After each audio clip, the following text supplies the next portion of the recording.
Thyroid problem যারা ভুগছেন তারাই একমাত্র বুঝতে পারেন যে কতটা পেইন তারা সহ্য করছেন। এটা দু রকমের হয়, এক হচ্ছে হাইপার থাইরয়েড আর দুই হলো হাইপোথাইরয়েড, মানে থাইরয়েড হরমোনের লেভেলটা বেশি আছে আর কম আছে। তো এই যে দু রকমের পুরো ক্যারেক্টারিস্টিক্স মানে সিমটমস পুরোপুরি অপোজিট। কারণ কি হয়, বেশি যখন সব কিছুই হাইপার অ্যাক্টিভিটি থাকে, যাদের হাইপার মানে বেশি তাদের ক্ষেত্রে সব কিছু অ্যাক্টিভিটি হাইপার, মানে তাড়াতাড়ি কাজ করবে, অ্যাংজাইটির মধ্যে থাকবে, রোগা হয়ে যাবে, মানে তাড়াতাড়ি ওয়েট লস হয়ে যাবে। আর যারা হাইপো তাদের পুরো অ্যাক্টিভিটিটাই ধীরে, মানে চলবে ধীরে ধীরে।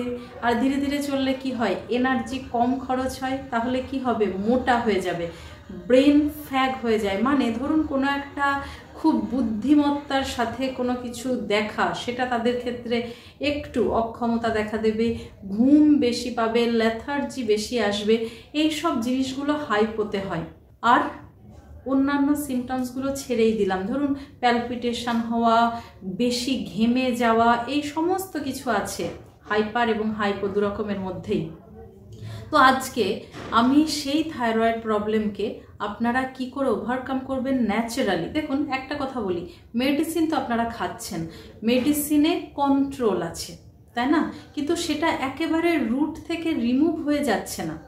তো এই কন্ট্রোল থাকা আর আমাদের শরীরেরই ক্ষমতা আছে যেটা রুট থেকে রিমুভ করা, তো কোন অপশানটা বেটার?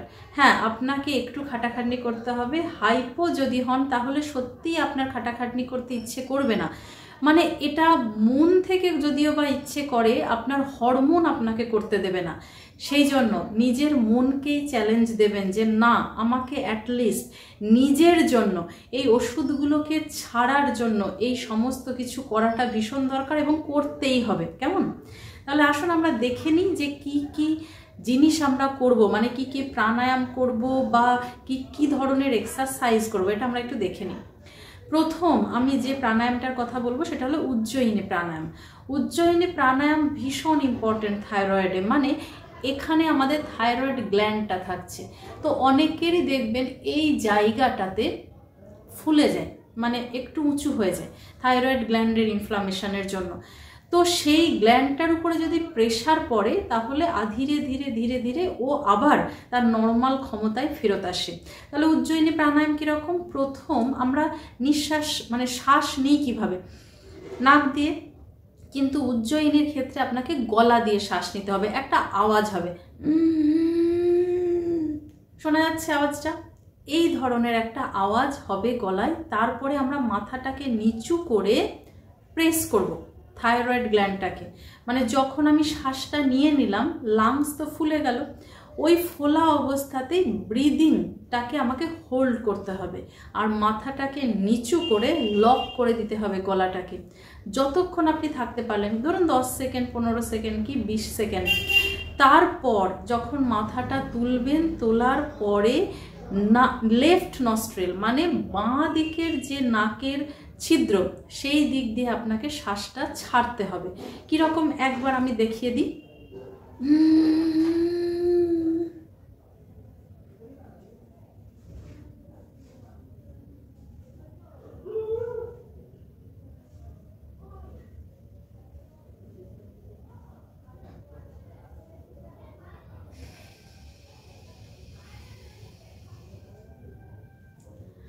সমস্ত কিছুতে মানে যখন প্রাণায়াম করুন, এক্সারসাইজ করুন, আপনার মনের টোটাল কনসেন্ট্রেশন নিজের মধ্যে রাখবেন।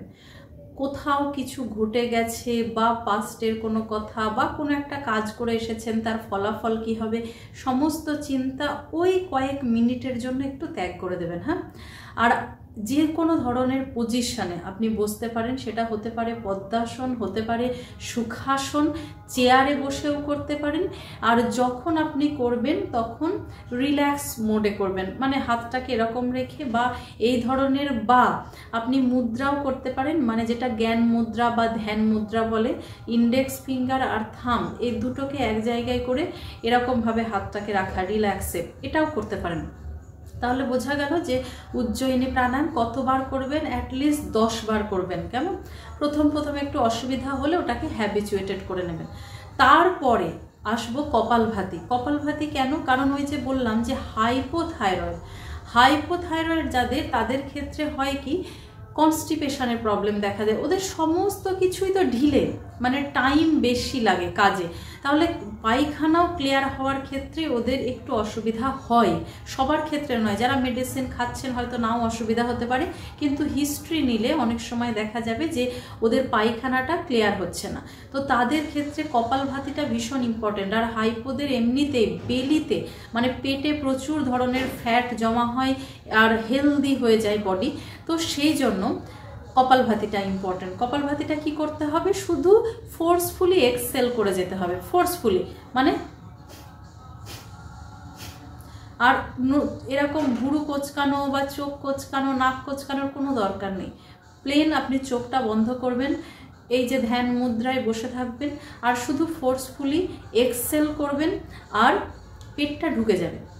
ইনহেল করা, মানে ইনহেল আপনাকে করতে হবে না, ওটা অটোমেটিক হবে, যেই এক্সেল করে দেবেন ইনহেল হয়ে যাবে। তাহলে কি আরেকবার দেখে নিন।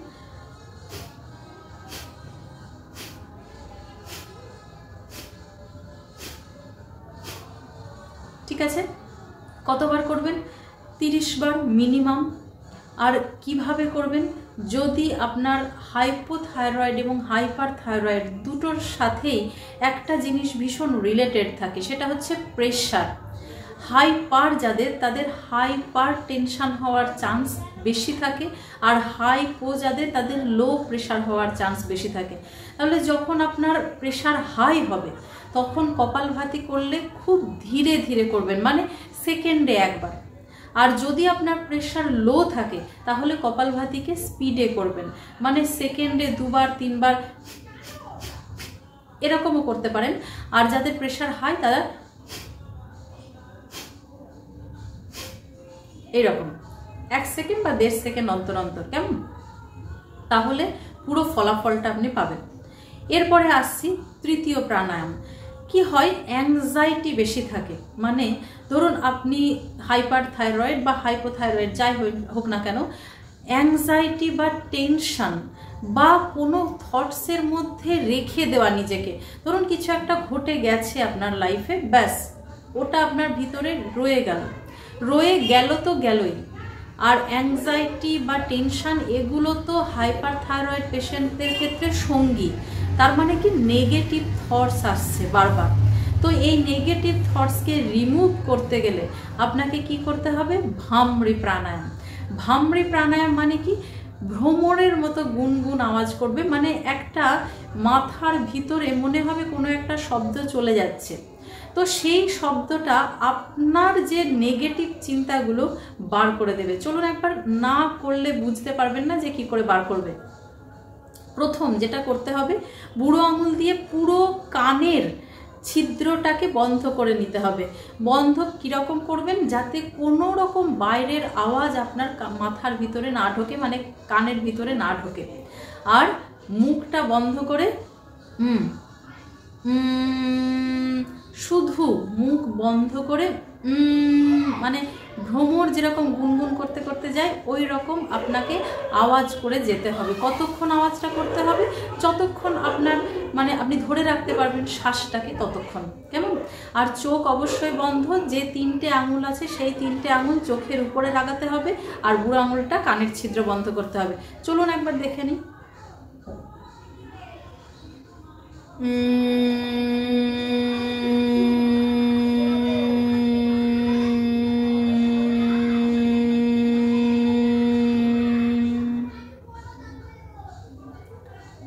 এরকম কতক্ষণ করবেন?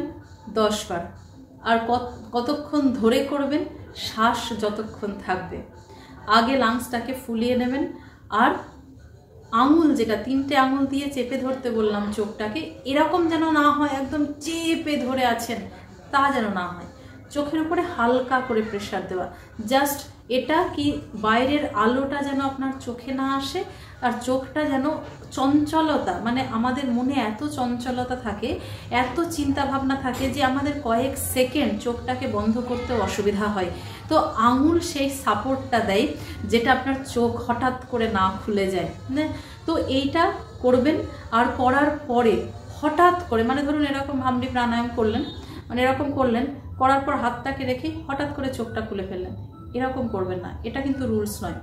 ভ্রামরী প্রাণায়াম করার পর হাতটাকে নামাবেন, নামানোর পর 2 হাত ঘষবেন, ঘষে এই যে হাতের তালুটা গরম হলো, এই গরম তালুটা চোখের উপরে হালকা করে লাগাবেন, লাগানোর পর হাতটাকে নিচে নিয়ে আসবেন, চোখটা নিচ থেকে মানে একদম, আপনি যদি বেডে বসে থাকেন বেডের দিকে আগে তাকাবেন, মেঝেতে থাকলে মেঝের দিকে আগে তাকাবেন, তাকানোর পর আস্তে আস্তে আস্তে চোখটাকে তুলবেন, তারপরে আপনি সোজাসুজি ডিরেকশানে তাকাবেন। কেমন?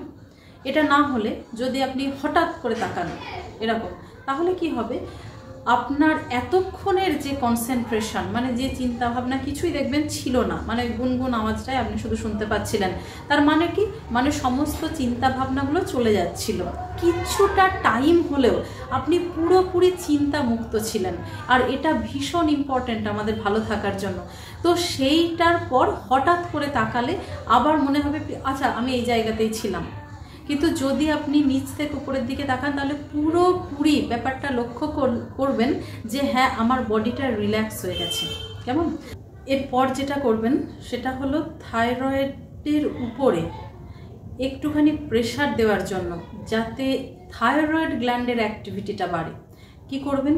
প্রথমে পুরোপুরি শ্বাস নিয়ে লাংসকে ভর্তি করবেন, ফোলালেন, তারপর যেটা ভ্রামরী প্রাণায়ামের সময় করছিলাম শব্দটা, ওই শব্দটা করার সাথে সাথে মাথাটাকে একবার নিচে নামাবেন, একবার উপরে তুলবেন। কীরকম?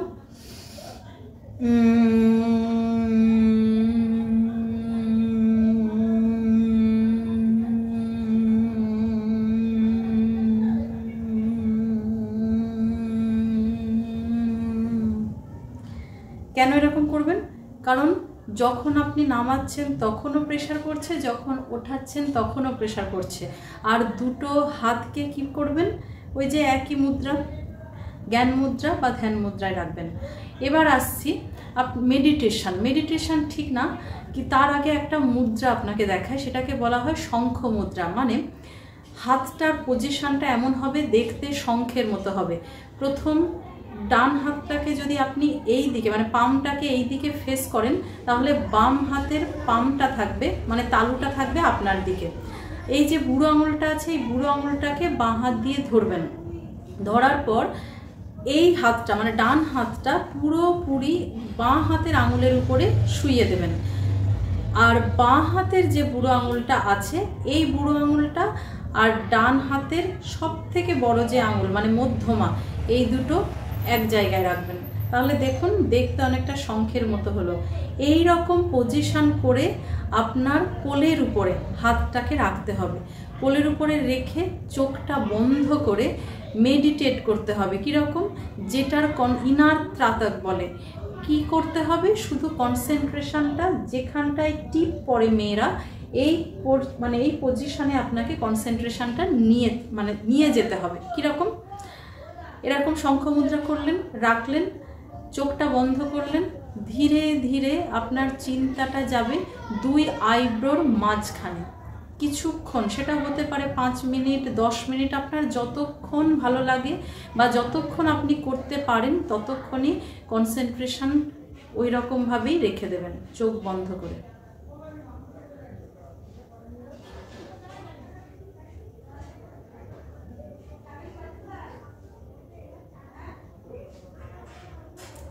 এইটা করার পর ধীরে ধীরে চোখটাকে খুলবেন।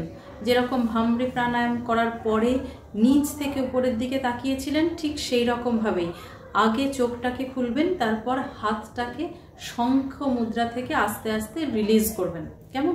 এই কয়েকটা জিনিস আপনি প্রাণায়ামের মধ্যে প্র্যাকটিস করুন। আর এটা মেডিটেশনের একটা পার্ট গেল।